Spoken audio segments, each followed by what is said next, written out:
ধন্যবাদ আপনাকে। ছাত্রদল হচ্ছে আমাদের বাংলাদেশ জাতীয়তাবাদী দলের হচ্ছে ভ্যানগার্ড হিসেবে পরিচিত। তো এই ভ্যানগার্ড অতীতে যেভাবে ভূমিকা রেখেছিল, ভবিষ্যতেও সেভাবে ভূমিকা রাখবে।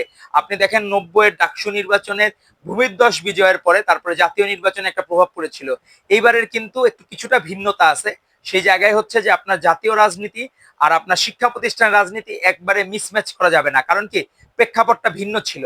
কারণ আমাদের গত ১৬ বছরে আমাদের কোনো ছেলে ক্যাম্পাসে থাকতে পারে নাই, তারা কারোর সাথে মিশতে পারে না, তাদেরকে মিশতে দেওয়া হতো না। আমাদের পোস্টে লাইক কমেন্ট করলে তাদেরকে হল থেকে বের করে দেওয়া হতো। তো রাজনীতির যে একটা মেন্টাল ট্রমা থেকে হঠাৎ করে বের হওয়া, তো সে কারণে এই ছাত্র সংসদগুলো আদর্শ ধরা যাবে না। অনেক কিছু আমার মনে হয় কিছু কিছু ভিসি এজেন্ডা নিয়ে নেমেছিল যে উইন করে দিতে হবে, যে কোনো তাদের এজেন্ডা ছিল যে হ্যাঁ এইটার বিনিময়ে আমি আপনাকে ভিসি বানিয়েছি, এর বিনিময়ে আপনি আমাকে ছাত্র সংসদটা উপহার দেন। তো এই ধরনের বিনিময় প্রথা ছিল। তো এই বিনিময় প্রথা থেকে আমাদের উত্তরণ ঘটবে এবং ভবিষ্যতে যখন এই জাতীয় নির্বাচনে ধানের শীষ যতবার সুষ্ঠু নির্বাচন হয়েছে ততবারই, এর আগে ৯০ সালেও কিন্তু প্রেডিকশন ছিল আওয়ামী লীগ জিতবে, জামাত জিততে পারে, কিন্তু সব প্রেডিকশনকে ভুল প্রমাণ করে আপনার বিজয়ী হয়েছে এই আপসীন দেশনেত্রী বেগম খালেদা জিয়ার দৃঢ় নেতৃত্বের জন্য। আবারও ঠিক আমাদের ভারপ্রাপ্ত চেয়ারম্যান জনাব তারেক রহমানের দৃঢ় নেতৃত্বে আবার বাংলাদেশে পুনরুজ্জীবিত হবে ধানের শীষ, সত্যিকার অর্থে আবার সেই উদ্ভাসিত হয়ে বাংলাদেশের মানুষের মন জয় করবে।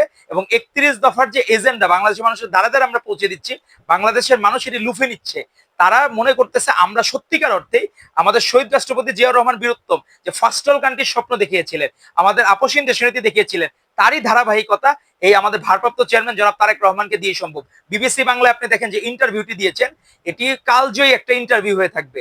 সেই ইন্টারভিউয়ের মাধ্যমে কিন্তু এই একটা সফিস্টিকেটেড লেভেল থেকে শুরু করে একবারে গ্রামের রুট লেভেল পর্যন্ত এদের মন জয় করে নিয়েছেন। আমাদের মনে হচ্ছিল যে জিয়াউর রহমান কথা বলতেছিল, তারেক রহমান যখন কথা বলতেছে আমার মনে হচ্ছিল না তারেক রহমান, আমরা মনে হয় জিয়াউর রহমানের কথা শুনতেছি।